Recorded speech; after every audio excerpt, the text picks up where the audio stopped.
혹시 집안에 아무렇지 않게 두고 있는 것이 하나님의 축복의 흐름을 막고 있다는 생각 해보셨나요? 우리는 종종 재정이 막히면 은행 잔고나 사업 상황 혹은 경제 뉴스부터 살펴봅니다. 하지만 성경은 분명히 말합니다. 축복은 단순히 세상의 경제 원리에서 오는 것이 아니라 하나님의 손에서 흘러옵니다. 그러므로 그 흐름을 가로막는 무언가가 있다면 우리는 아무리 애써도 결과는 같을 수밖에 없습니다. 많은 성도들이 나는 헌금도 드리고 봉사도 하는데 왜 재정이 늘 막히는 걸까 하고 고민합니다. 그런데 그 이유가 생각보다 가까이에 있을 수 있습니다. 집안의 어떤 물건이나 우리의 마음 한켠 혹은 습관처럼 굳어진 태도 속에 하나님이 기뻐하지 않으시는 것들이 자리하고 있을 수 있습니다. 그것이 영적 장애물입니다. 눈에는 보이지 않지만 영적 세계에서는 강력하게 작용해 하나님의 손길을 막아버립니다. 이스라엘 백성의 역사를 보면 하나님은 그들의 예배와 기도보다 먼저 그들의 삶 속에 있는 우상과 불의함을 제거하라고 말씀하셨습니다. 아무리 성전에서 제사를 드려도 집안에 바알의 형상과 이방 풍습이 남아 있으면 하나님은 그들의 재물과 땅에 복을 부어주시지 않았습니다. 이 원리는 오늘날에도 동일하게 적용됩니다. 하나님은 사랑이시지만 동시에 거룩하시기에 죄와 불순종 위에 축복을 쌓지 않으십니다. 혹시 우리 집에도 나도 모르게 들어와 있는 영적 장애물이 있지는 않을까요? 가구 위에 놓인 장식품일 수도 있고 오랫동안 버리지 못한 물건일 수도 있으며 보이지 않는 내면의 불신앙과 두려움일 수도 있습니다. 오늘 이 시간을 통해 우리는 그것을 찾아내고 깨끗이 치워야 합니다. 그래야 막힌 재정의 하늘 문이 열리고 하나님의 손길이 다시 우리 가정 위에 임할 수 있습니다. 이제부터 말씀을 통해 재정 축복을 막는 5가지 영적 장애물을 하나씩 살펴보겠습니다. 그리고 오늘이 하나님이 주시는 재정의 회복이 시작되는 날이 되기를 간절히 기도합니다. 오늘 말씀을 들으시면서 마음에 울림이 있었다면 좋아요를 한번 눌러주세요. 여러분의 소중한 클릭 한 번이 더 많은 분들에게 이 메시지가 전해지는 귀한 통로가 됩니다. 함께 하나님의 축복의 길을 넓혀가길 소망합니다. 자, 그럼 시작하겠습니다. 첫 번째 장애물, 우상을 집안에 두는 것. 하나님은 당신의 백성과 우상 사이에 어떤 타협도 허용하지 않으십니다. 십계명의 첫머리는 그래서 이렇게 시작됩니다. 너는 나 외에는 다른 신들을 내게 있게 말지니라. 이 말씀은 고대의 돌상만 겨냥한 명령이 아닙니다. 오늘 우리의 거실, 안방, 서재, 그리고 마음 한복판에서 하나님보다 먼저 붙잡는 모든 대상을 향한 하나님의 선언입니다. 값비싼 물건, 집안의 전통, 성취와 명예, 사랑하는 가족과의 관계, 심지어 내 계획과 계산까지 그 어느 것도 주님의 자리를 대신할 수 없습니다. 자리를 바꾸는 순간 축복의 흐름은 막히기 시작합니다. 우상은 형태를 바꿉니다. 어떤 때는 반짝이는 물질이 되고 어떤 때는 보이지 않는 태도와 습관이 됩니다. 말씀과 기도 시간을 야금야금 잠식하는 미디어 소비, 재정 의사결정에서 하나님의 뜻보다 시장의 신호를 더 절대 기준으로 삼는 사고방식, 이 정도는 괜찮겠지라며 신앙 양심을 무디게 만드는 작은 타협들, 이런 것들이 모여 마음의 왕좌를 차지합니다. 겉으로는 예배하고 섬기는데 실제로는 돈과 불안, 체면과 비교의식이 우리를 지배하게 되는 것입니다. 성경은 이러한 상태를 이렇게 경고합니다. 내가 내게 준 네 기업에서 내 손을 뗄 것이며 또 내가 너로 너의 알지 못하는 땅에서 네 대적을 섬기게 하리니 이는 너희가 내 노로 맹렬케 하여 영영이 타는 불을 일으켰음이니라. 사람과 환경, 제도와 숫자에 더 기댈수록 마음은 주님에게서 멀어지고 멀어진 마음은 결국 막힌 하늘을 경험합니다. 여호수아 시대 아간은 여리고에서 금과 외투를 숨겼습니다. 아무도 모를 것 같았지만 공동체 전체가 아이성에서 패배했고 축복의 흐름이 끊겼습니다. 하나님이 금지하신 것을 집안에 드리는 순간 패배는 영적인 원인에서 시작되었습니다. 오늘 우리에게도 비슷한 일이 일어납니다. 단순한 기념품이라 치부해 두었던 우상적 상징물, 복을 빌어준다는 부적과 장식품들, 점괘와 운세에 기대는 콘텐츠들이 그냥 문화라는 이름으로 머물러 있을 수 있습니다. 문제는 그러한 것들이 마음의 심리를 만들고 가치관을 틀지요. 결국 신뢰의 방향을 바꾸어 놓는다는 점입니다. 축복의 관문은 돈이 아니라 마음의 주권에 달려 있습니다. 누가 이 마음의 중심에 앉아 있는가? 그 질문이 재정의 방향을 결정합니다. 재정도 우상이 될 수 있습니다. 하나님이 맡기신 청지기의 도구가 어느새 신격화되어 돈이 있으면 안전하다는 믿음으로 바뀌면 우리는 보이지 않게 돈을 예배하기 시작합니다. 그래서 예수님은 날카롭게 말씀하셨습니다. 너희가 하나님과 재물을 겸하여 섬기지 못하느니라. 돈은 섬김의 대상이 아니라 사용의 대상입니다. 도구가 주인이 되는 순간 축복의 통로는 좁아지고 마음은 더 가난해집니다. 반대로 돈의 자리를 말씀으로, 불안의 자리를 신뢰로, 집착의 자리를 감사로 바꾸면 막혔던 샘이 다시 솟습니다. 그렇다면 무엇을 어떻게 치워야 할까요? 첫째, 물건 이전의 마음을 점검해야 합니다. 불안할수록 더 쥐고 싶은 대상, 놓치기 싫어 자주 확인하는 대상, 그것이 나의 우상 후보입니다. 둘째, 집안의 물건과 콘텐츠를 신중히 분별하십시오. 신앙과 가치관을 흔드는 상징물, 미신적 메시지를 전하는 장식품, 하나님보다 다른 힘을 의존하게 만드는 것들은 과감히 정리하는 것이 좋습니다. 셋째, 습관을 교체해야 합니다. 아침의 첫 시선을 뉴스와 시세표가 아니라 말씀으로, 밤의 마지막 생각을 근심이 아니라 감사의 고백으로 바꾸십시오. 넷째, 관계의 중심을 재배치하십시오. 배우자와 자녀를 사랑하되 그 사랑이 하나님 사랑을 밀어내지 않게 해야 합니다. 사랑의 근원을 하나님께 두면 관계는 오히려 안정됩니다.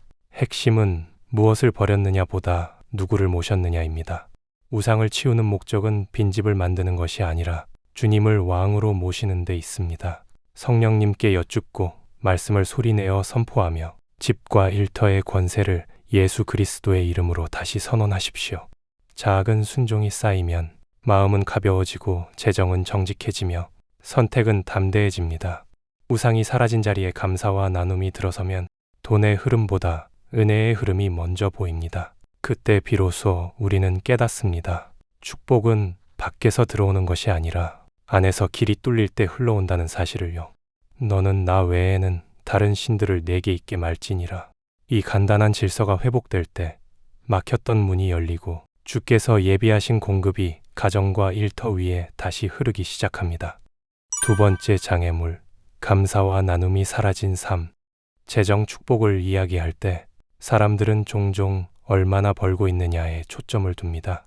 하지만 성경이 강조하는 것은 얼마를 벌었느냐가 아니라 그 돈이 마음속에서 어떤 자리를 차지하고 있느냐입니다. 돈은 흐르는 물과 같습니다. 들어온 물을 가두어 두면 썩지만 흘려보내면 살아있는 것들을 살립니다. 감사와 나눔은 하나님의 축복이 우리 삶에 머물게 하는 두 개의 강줄기입니다. 그 강줄기가 말라버리면 재정의 흐름도 자연스럽게 메마릅니다. 성경은 분명하게 경고합니다. 범사에 감사하라. 이는 그리스도 예수 안에서 너희를 향하신 하나님의 뜻이니라. 감사는 단순한 예의가 아니라 하나님의 뜻입니다. 하나님이 주신 것에 대한 인식과 고백이 감사입니다. 그런데 감사가 사라지면 주신 분을 잊게 되고 받은 것을 내 힘이라 착각하게 됩니다. 이스라엘 백성이 광야에서 만나와 메추라기를 먹으며 불평했던 이유도 바로 여기에 있습니다. 공급의 기적이 습관이 되면 우리는 더 이상 그것을 기적으로 보지 않게 됩니다. 나눔 역시 마찬가지입니다. 잠언 11장 25절은 이렇게 말합니다. 구제를 좋아하는 자는 풍족하여질 것이요 남을 윤택하게 하는 자는 윤택하여지리라. 하나님 나라의 경제 원리는 세상의 경제와 다릅니다. 세상은 모을수록 안전하다고 말하지만 하나님은 흘려보낼수록 풍성해진다고 말씀하십니다. 이유는 간단합니다. 나눔은 우리의 손을 하나님의 통로로 만드는 행위이기 때문입니다. 축복의 통로가 막히면 물이 고이고 고인 물은 결국 썩습니다. 하나님이 주신 재정은 나만을 위한 저장고가 아니라 다른 사람을 살리는 도관입니다. 감사와 나눔이 사라지는 순간 마음은 점점 닫히고 돈은 주인이 아닌 주인이 됩니다. 처음에는 혹시 부족하면 어떡하지라는 두려움에서 시작되지만 시간이 지나면 나눔을 미루는 것이 습관이 되고 결국 그 습관이 영적인 결핍을 만듭니다. 하나님께서 재정을 맡기실 때는 늘 목적이 있습니다. 내 가정을 살리고 이웃을 돕고 하나님의 일을 세우기 위함입니다. 그런데 그 목적이 멈추면 하나님이 주신 이유도 사라집니다. 목적이 사라진 그릇은 채울 필요가 없습니다. 성경 속 부자 청년은 많은 것을 가지고 있었지만 예수님이 네게 있는 것을 팔아 가난한 자들에게 주라 하셨을 때 근심하며 돌아섰습니다. 그는 재정을 많이 가졌지만 그 재정이 하나님께 속했다는 믿음은 없었습니다. 감사와 나눔의 부재는 단지 가난한 사람을 돕지 않는 문제가 아니라 하나님과의 관계를 막는 벽이 됩니다. 반대로 오병이어의 기적은 한 소년이 가진 작은 것을 감사함으로 내어놓았을 때 일어났습니다. 나눔의 마음은 크기가 아니라 믿음의 깊이로 결정됩니다. 감사와 나눔은 재정의 크기를 키우는 비결이 아니라 재정의 통로를 지키는 방법입니다. 물질이 아무리 많아도 그 통로가 막히면 축복은 흐르지 않습니다. 하지만 물질이 적더라도 통로가 열려 있으면 하나님의 공급은 끊이지 않습니다. 마치 하늘의 만나가 날마다 내려왔듯 감사와 나눔이 있는 삶에는 필요한 때마다 공급이 임합니다. 오늘부터라도 작게 시작해 보십시오. 하루에 한 번이라도 진심 어린 감사를 하나님께 올리고 작은 것이라도 이웃과 나누는 결단을 해 보십시오. 그렇게 할 때 우리의 재정은 단순한 숫자에서 하나님의 기적의 도구로 변하게 됩니다. 하나님이 우리를 통해 다른 사람을 살리실 때 그 은혜와 기쁨은 어떤 금액으로도 환산할 수 없습니다. 감사와 나눔이 회복될 때 재정 축복의 강물은 다시 흐르기 시작합니다. 세 번째 장애물, 불신앙과 두려움이 지배하는 환경. 재정 축복은 단순히 돈이 많아지는 문제가 아니라 하나님이 다스리시는 삶의 환경에서 흘러옵니다. 그런데 그 환경이 불신앙과 두려움으로 가득 차 있다면 축복의 문은 스스로 잠기는 것과 같습니다. 하나님은 전능하신 분이지만 믿음의 문이 열려 있는 곳에 그 능력을 나타내십니다. 마가복음 6장에서 예수님은 고향에서 기적을 거의 행하지 않으셨습니다. 이유는 단 하나, 그들의 불신앙 때문이었습니다. 저희의 믿지 않음을 이상히 여기셨더라.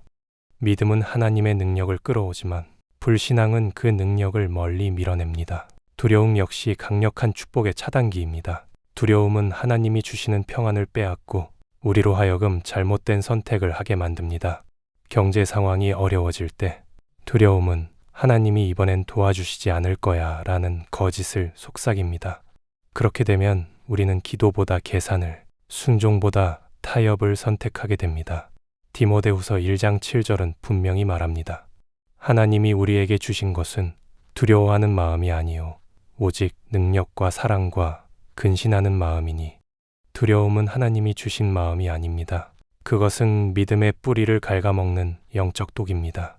성경 속 광야의 이스라엘 백성을 보십시오. 하나님은 그들에게 만나를 내려주셨고 반석에서 물을 터뜨려 주셨습니다. 그러나 가나안 땅 정탐 보고를 들었을 때 10명의 정탐꾼이 전한 거인 같은 적의 소식 앞에서 두려움에 사로잡혀 버렸습니다. 그 결과 약속의 땅 문턱에서 40년을 광야에서 떠돌아야 했습니다. 약속이 이루어지지 않은 이유는 하나님의 능력이 부족해서가 아니라 그들의 마음이 두려움과 불신앙에 지배당했기 때문이었습니다. 불신앙과 두려움이 집안의 공기를 지배하면 대화와 분위기 속에도 그 기운이 스며듭니다. 가정에서 늘 돈이 없다, 앞날이 불안하다는 말이 오가면 믿음의 씨앗은 자라기 어렵습니다. 아이들은 믿음보다 불안을 배우고 배우자 역시 서로를 격려하기보다 의심하게 됩니다. 영적 환경은 보이지 않지만 재정의 흐름과 직결됩니다. 믿음이 살아있는 집은 어려움 속에서도 하나님을 의지하는 결정을 내리고 그 결정은 다시 새로운 길을 열어갑니다.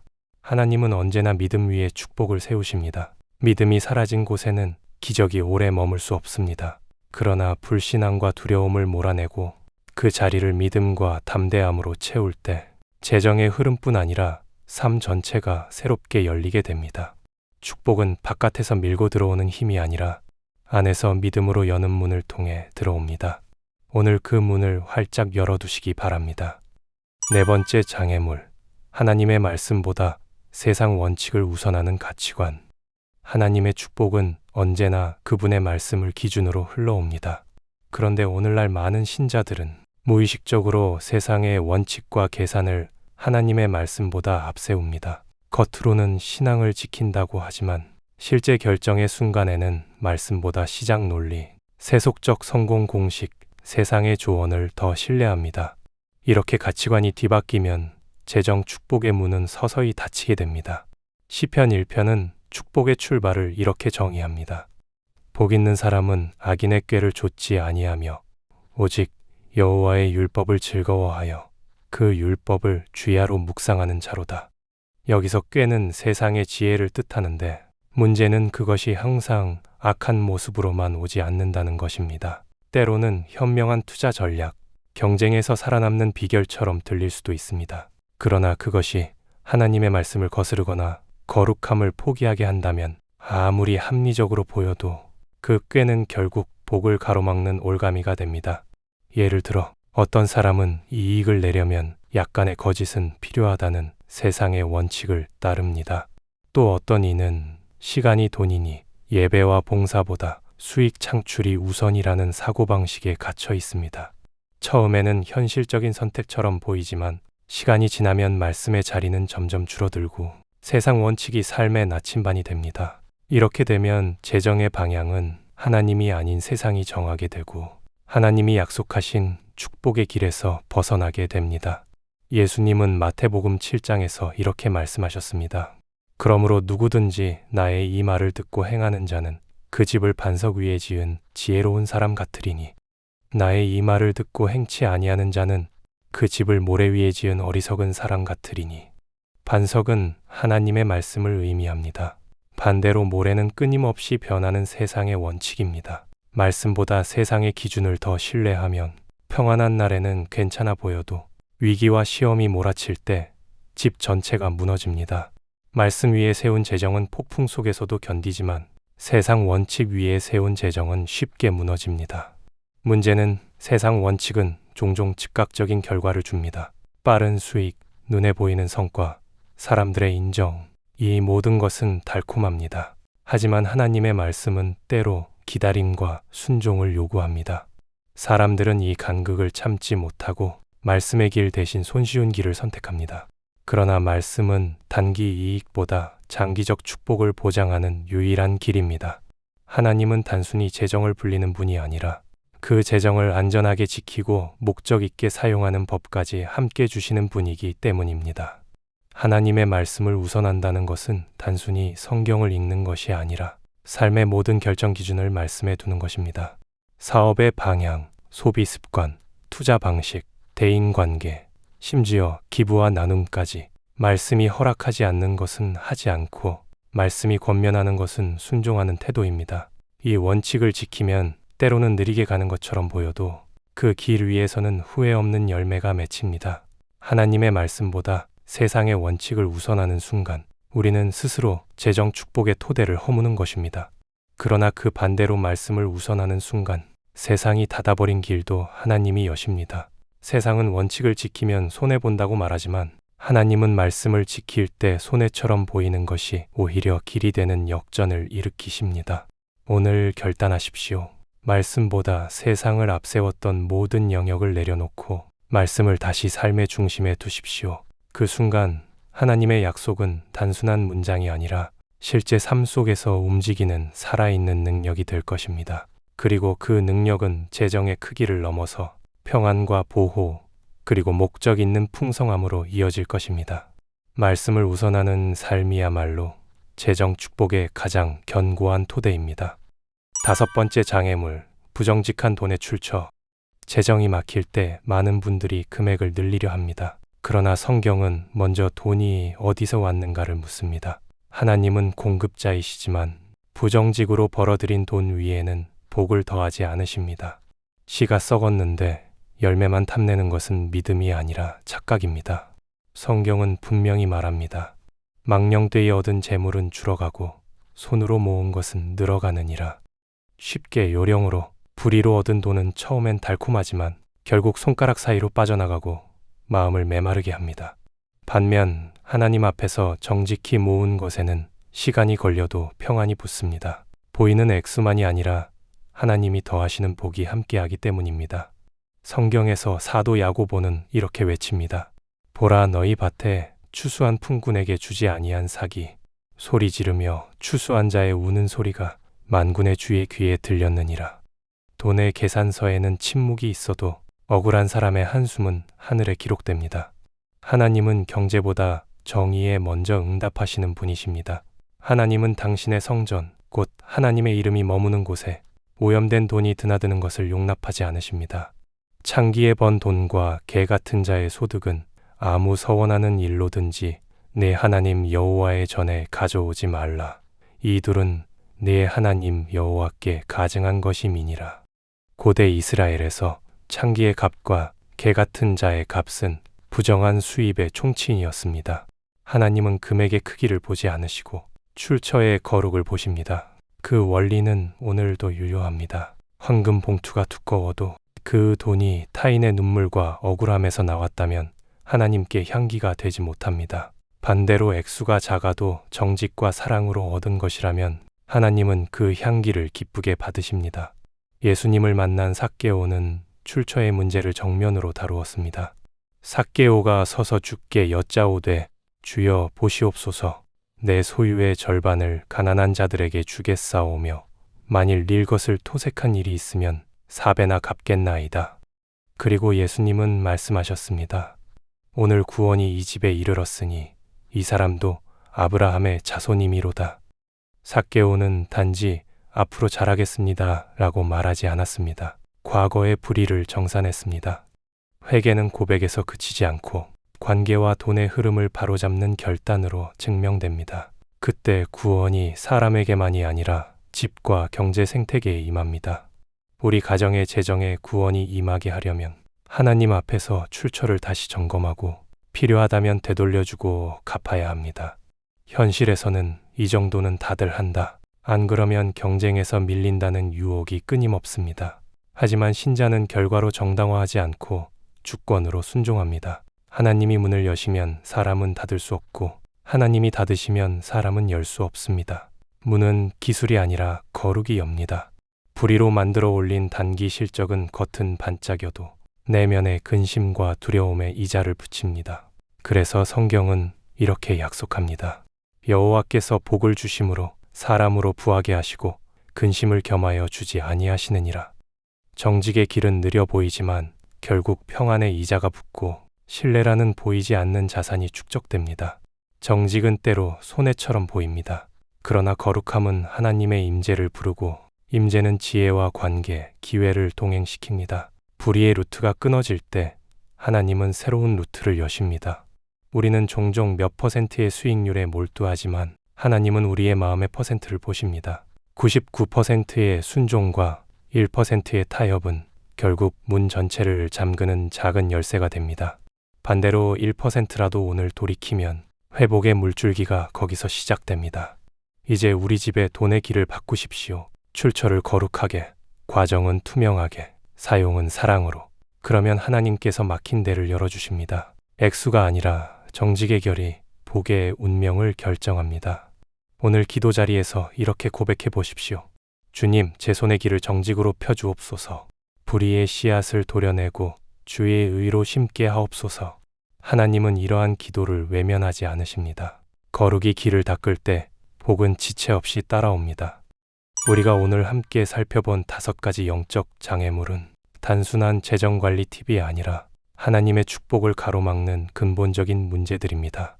집안 어딘가에 자리 잡은 우상, 부정직한 돈의 출처, 사라진 감사와 나눔, 불신앙과 두려움이 만든 공기, 그리고 하나님의 말씀보다 세상 원칙을 앞세운 가치관.